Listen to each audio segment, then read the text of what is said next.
Finanzas desde cero, un podcast en español de Franklin Templeton, México, segunda temporada. Hola, bienvenidos a Finanzas desde cero, un podcast en español de Franklin Templeton, México, en donde te platicamos todo lo que tienes que saber de finanzas y inversiones.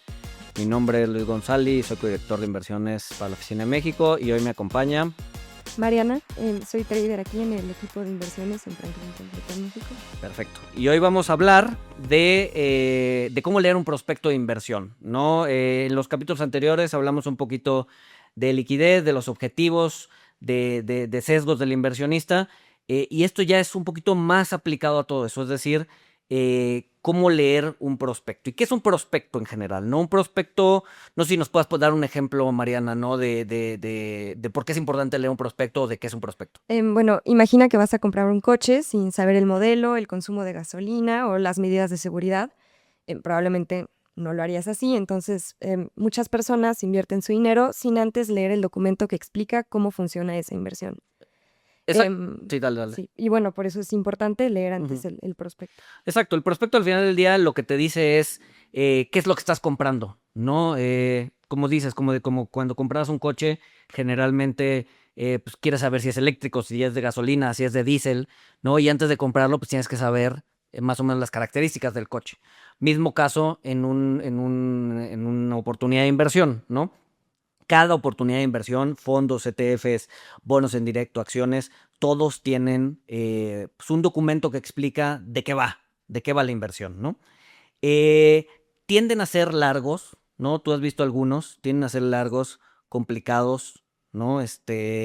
Sin embargo, hay como ciertos puntos que hay que revisar, ¿no? Como por ejemplo, ¿qué puntos habría que revisar dentro de un prospecto? Sí. Bueno, por ejemplo, lo más importante sería qué hace, en qué activos invierte, qué riesgos tiene, cuánto cuesta y cómo ha sido su comportamiento, ¿no? A lo largo de su existencia, ¿no? Entonces, sí, al final del día un prospecto o sea, te dice todo eso y pues tienes un poquito que calzar lo que hace el activo con tus objetivos, ¿no? Creo que lo primero y lo más importante es buscar el objetivo de inversión, ¿no? ¿Qué es lo que busca este instrumento, ¿no?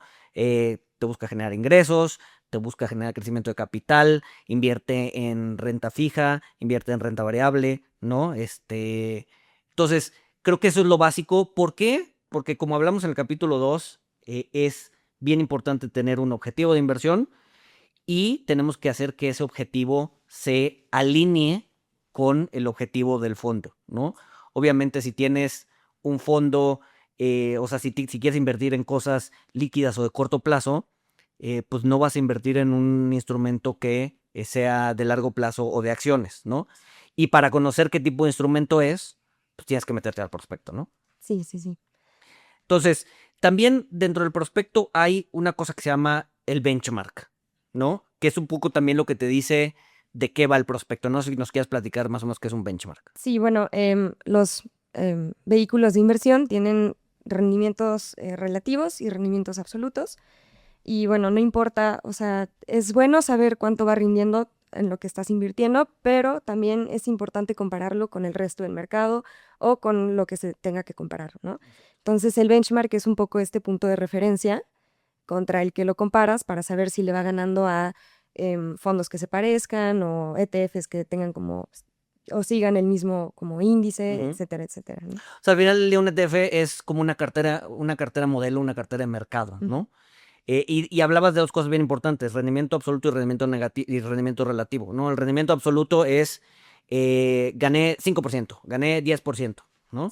Mientras que el rendimiento relativo es gané 2% arriba de la bolsa o gané 3% abajo de tal inversión, ¿no? O sea, es un rendimiento que comparas.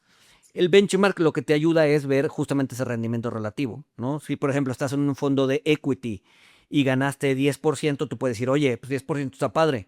Pero si ves que la bolsa o el S&P ganó 20%, pues en realidad tu inversión fue mala, Sí. ¿no? A pesar de que ganaste 10%. Pero mismo caso al revés, oye, perdí 10% en mi instrumento, oye, me fue muy mal. Pues no, porque ¿qué te parece que la bolsa rindió menos 30%? Entonces, en realidad, O sea, sí perdiste dinero, fue malo de manera absoluta, pero fue muy bueno de manera relativa. Y además te da una idea, o sea, no puedes poner cualquier benchmark, ¿no? Si estás en un fondo de liquidez, pues no puedes ponerte a compararte contra la bolsa mexicana, ¿no? Claro, Porque son dos cosas completamente distintas. tiene que ser comparable, ¿no? Exacto, entonces el prospecto lo que te dice es, este es mi benchmark y por lo tanto esto es a lo que es el fondo aspira, ¿no? Aspira a ganar CETES, aspira a ganar lo que gane la bolsa, ¿no? Y ahí yo ya me puedo decir, oye, ganaste más que eso, entonces fue una buena inversión, ganaste menos que eso, entonces me hubiera indexado, no hubiera comprado la bolsa nada más y tu producto no es bueno, ¿no? Entonces es bien importante buscar también qué benchmark tiene y eso está en el prospecto, ¿no? Otro, ¿en qué invierte realmente? ¿No? ¿Cuáles son las reglas del juego? ¿No? Que tú digas, oye, un fondo de corto plazo, ¿no? ¿En qué puede invertir un fondo de corto plazo? Pues en realidad la paleta es muy amplia, ¿no? Hay, por ejemplo, fondos de gobierno en donde solamente puede invertir en una paleta acotada, por ejemplo, CETES, bondes, bonos, udibonos y papel del IPAB y punto. Y luego tienes fondos de corto plazo también de liquidez, pero que pueden invertir en una paleta mucho más amplia, como por ejemplo corporativos. Sí. Cuando te dicen que un fondo es de liquidez, en realidad muchas veces no te dicen, no te hacen esa diferencia. Oye, puede invertir en corporativos o no puede invertir en corporativos, ¿no? El prospecto sí te lo dice, ¿no? Sí. ¿No? Entonces, ahí están las reglas del juego. ¿En qué puedes invertir? Hay una política de inversión en donde te dice, puedes tener no más de 20% de este tipo de instrumentos, puedes poder tener hasta 100% en papel gubernamental, puedes tener 5% en deuda udizada. Digamos que esas son las reglas del juego, Claro. ¿no? Y generalmente vienen en dos espacios. Un espacio en donde te lo platican y un espacio en donde lo resumen en una tablita, ¿no? Y eso se lleva como, no sé, 20 o 30% del prospecto. Entonces, saber en qué va a invertir es como bien importante, ¿no? ¿Qué otra cosa puedes encontrar en un prospecto de inversión? Pues también la otra cosa que es muy importante son los rendimientos históricos y temas como la volatilidad, qué tan sensible es a movimientos en el mercado tu instrumento. Ok. Entonces sí, o sea, puedes ver rendimientos históricos. Ojo, y aquí es bien importante saber que un rendimiento histórico pues, no necesariamente se va a repetir, ¿no? Rendimientos pasados no significa rendimientos futuros. Sin embargo, te puede dar una idea de de qué es lo que ha ganado y también te da una idea de cómo le ha ido contra su benchmark. Y creo que eso sí es bien importante, ¿no? Un rendimiento consistentemente arriba de benchmark quiere decir que el fondo o el manejador está haciendo bien las cosas, Sí. ¿no? Si le gana consistentemente a CETES en 0,5% o 1%, pues podrías pensar que esa consistencia, sobre todo si es de largo plazo, podría mantenerse. Entonces ese fondo debería aspirar a tener CETES más 50 puntos base, sin llegar a ser una promesa de inversión, pero por lo menos te das cuenta de que el estilo de inversión tiende a ganarle al mercado, ¿no? También hay una sección, como decías, de riesgos, ¿no? En donde generalmente te dicen, oye, no sé, si es muy volátil, te dice, oye, aquí el riesgo de mercado es alto. O si tiene instrumentos corporativos, te va a decir, oye, aquí el riesgo de crédito es alto o bajo, ¿no? Y hay una sección en donde sabes a los riesgos que estás expuesto. Ojo, ningún fondo está libre de riesgo. Al final del día, si quieres, como inversionista, incurrir en riesgos, porque el riesgo es la materia prima del rendimiento, ¿no? Sin riesgo no hay rendimiento, ¿no? Entonces, pero tienes que tener bien claro de qué riesgos estás tomando para saber a qué te estás exponiendo, ¿no? Claro, y cuánto estás dispuesto tú a tolerar. Exacto, ¿cuál va a ser tu tolerancia al riesgo, ¿no? Y eso debe estar en las políticas de inversión. Sí. Ahora, también en las políticas de inversión hay, digamos que te ponen unos parámetros de riesgo y te dicen, a ver, estos son los riesgos que el fondo va a tomar, pero ¿qué pasa si de repente por cuestiones de mercado o lo que sea, el fondo empieza a tomar más riesgos?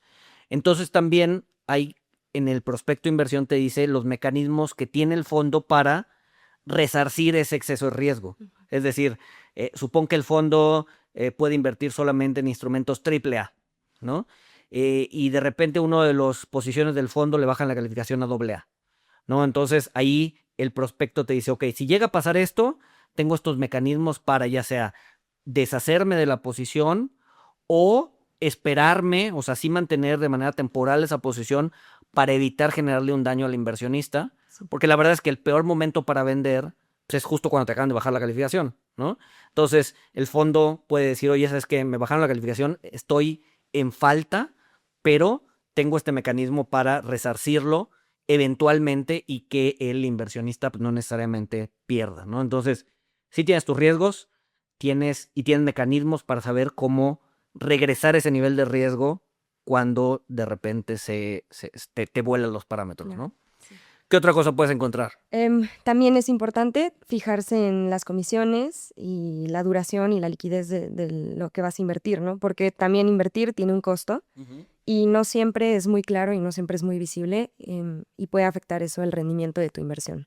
Entonces tienes que tener bien claro qué porcentaje de comisiones están cobrando y cómo para que puedas decidir qué es lo que más se acomoda a tus necesidades. Exacto. Exacto, sí. Acuérdense, lo platicamos en la temporada pasada, cuando compras un fondo de inversión, tiene una estructura de costos, ¿no? Y, o sea, tienes el fondo y tienes una serie, ¿no? Y dependiendo de la serie que te asignen, es el costo que te están cobrando, ¿no? Al final del día el fondo es el mismo. O sea, tienes un solo fondo y tienes una estructura de costos arriba. Y dependiendo de si te otorgan la serie 1, 2, 3, 4, 5, es lo que te van a cobrar, ¿no? Pero al final del día el fondo sigue siendo exactamente igual. Entonces, sí tener bien claro en qué serie te están poniendo, ¿no? No es aleatorio, no es así, ay, me caes bien, entonces te doy la serie barata, o ay, me caes mal, entonces te doy la serie cara. Generalmente hay reglas que cada uno de los distribuidores de fondos ponen, ¿no? O sea, es decir, si tú llegas con entre $1 y $1,000,000, te doy la serie más cara. Si llegas de 1 millón a 5 millones, te doy la segunda serie más cara. Si llegas arriba de, y así te vas escalonando. Y si llegas con más de 50 millones, te doy la serie más barata, ¿no? Entonces te das una idea de cuánto necesitas tener o cuánto necesitas invertir para poder acceder a la estructura de costos, Claro. ¿no? Y eso también viene en el prospecto, ¿no? Bueno, también hablando un poquito de Ujú. la duración, eso también es importante, cuánto tiempo vas a recuperar como tu Exacto. dinero, la inversión que hiciste, ¿no? Exacto. Sí, a ver, hay muchos fondos que te dicen, o sea, se recomienda tener este fondo al menos 3 meses, o al menos 1 año, o al menos 3 años. Eso no quiere decir que no te puedas salir al día siguiente, ¿no? O sea, tú puedes comprar un fondo donde se te recomiende estar 3 años y venderlo al día siguiente sin problemas. No quiere decir que tu dinero va a estar atrapado, ¿no? Pero lo que sí quiere decir es que probablemente si estás menos de 3 años, la estrategia o la tesis del fondo no va a haber madurado lo suficiente para tú ver los rendimientos que se supone te tiene que dar, ¿no? Entonces, si te sales desde tiempo, podrías estar generando minusvalías y no necesariamente el rendimiento teórico, ¿no? Entonces, sí, es bien importante saber la duración. Ojo, o sea, no quiere decir que tu dinero esté atado a ese tiempo, Claro. ¿no? Solamente te está diciendo, es una sugerencia en donde la estrategia va a madurar, Claro. ¿no? Y también la liquidez, ¿no? Generalmente los fondos en el prospecto te dice, oye, ¿sabes qué? Lo puedes comprar y vender mismo día y te van a dar tu dinero ese mismo día. O si es un fondo de acciones, pues por la naturaleza de las acciones generalmente las compras y las vendes hoy y liquidan hasta el día siguiente, ¿no? Entonces, igual, este fondo lo operas hoy y te dan tu dinero hasta mañana. Y hay algunos fondos que te dicen, oye, ¿sabes qué? La liquidez es mensual, ¿no? Lo operas hoy y te doy tu dinero hasta dentro de un mes. Y hay fondos que dicen trimestral, lo operas hoy y te doy tu dinero hasta el siguiente trimestre. Todo eso está en el prospecto y todo eso es bien importante saberlo antes de invertir. Las reglas las pone el manejador, ¿no? El manejador dice, oye, ¿sabes qué? Yo quiero dar liquidez quincenal, ¿no? No hay ninguna regla para decir, no, tú deberías tener liquidez mensual o liquidez. No. O sea, eso lo pone el manejador y por lo tanto tú como inversionista tienes que saber cuáles son las reglas que el manejador te puso para ver si quieres invertir o no, Sí. ¿no? Sí. Y todo eso está en el prospecto. Ahora, el prospecto es una versión como larga, ¿no? Muchas veces hay prospectos de 20, 30 páginas, pero también hay como un documento que se llama el DC, ¿no? En donde es una versión muy simplificada del prospecto, en donde generalmente te dicen de qué va el fondo en una sola hoja, Sí. ¿no?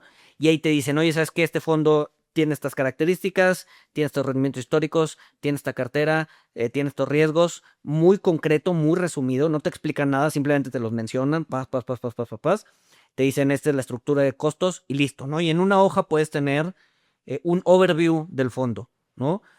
Como primer approach, como primer acercamiento a la inversión, creo que es bueno, ¿no? Leer el DCI, es mucho más cortito. Y ya si no entiendes algún punto del DCI, D-I-C-I, entonces ya te vas al prospecto y lo buscas clarificar. Sí. Entonces no necesariamente tienes que llegar a leer el prospecto completo, ¿no? Claro. Muchas veces con el DCI es suficiente y si te queda claro el DCI y la inversión está acorde a tus objetivos, pues vas y te avientas. Sí, ¿no? el prospecto es un poco más para afinar los detalles como más Exacto, o sea, específicos. digamos que esa es ya la parte legal, digamos, el contrato al que te estás metiendo, ¿no? El DCI es un resumen ejecutivo del prospecto, ¿no? Y muchas veces, si quieres encontrar algo rápido o si quieres saber algo rápido de qué va el fondo, pues el DCI es la mejor opción, ¿no? Entonces, bueno, todo eso lo puedes encontrar en el prospecto y es bien importante que lo busques. ¿Dónde encuentras los prospectos? Hay muchísimos lugares en donde encontrarlos. Uno, en la Bolsa Mexicana, ahí están prospectos. Dos, en los sitios de cada uno de los manejadores, ¿no? Por ejemplo, si te metes a la página de Franklin y ahí ves productos, ahí puedes ver prospectos, DCI, cartera semanal, cartera mensual de cada uno de los fondos que vienen ahí. Mismo caso para el manejador A, B, C, D, F, G, H, I, J, K.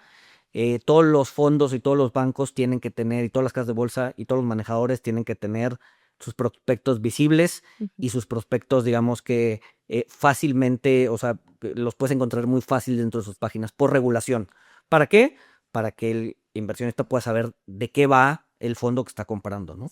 Entonces los puedes encontrar ahí y las preguntas importantes que te tienes que hacer al momento de invertir y al momento de ver el prospecto. En el prospecto sí hay muchos temas legales, hay mucha paja y los puntos que mencionamos son los que tienes que ir buscando, ¿no? Objetivo, rendimientos, comisiones, riesgos, liquidez de cartera del fondo, ¿no? Todos esos plazos, exacto. Qué tan fácil es recuperar mi dinero, comisiones, etcétera, etcétera, ¿no? Todo eso está con una parte muy específica del prospecto, en donde puedes ir eliminando la paja legal de que luego vienen estos 20 o 30 páginas para encontrar realmente lo que necesitas, ¿no? Sí. Entonces, bueno, cerrando un poquito lo que decíamos, el prospecto es una herramienta para mejorar tu toma de decisiones, te ayuda a saber el producto, te ayuda a conocer en qué es lo que estás invirtiendo. Es el manual del coche que estás comprando, ¿no? A tu coche de gasolina no le vas a echar diésel, no lo vas a poder conectar a la electricidad. Tienes que saber exactamente qué es lo que estás comprando para saber cómo funciona, ¿no? Sí. Y bueno, pues nada, espero que les haya gustado, que les haya servido este episodio y nos escuchamos el siguiente miércoles. Mil gracias, Madera. Gracias. Finanzas desde cero, un podcast en español de Franklin Templeton, México, segunda temporada.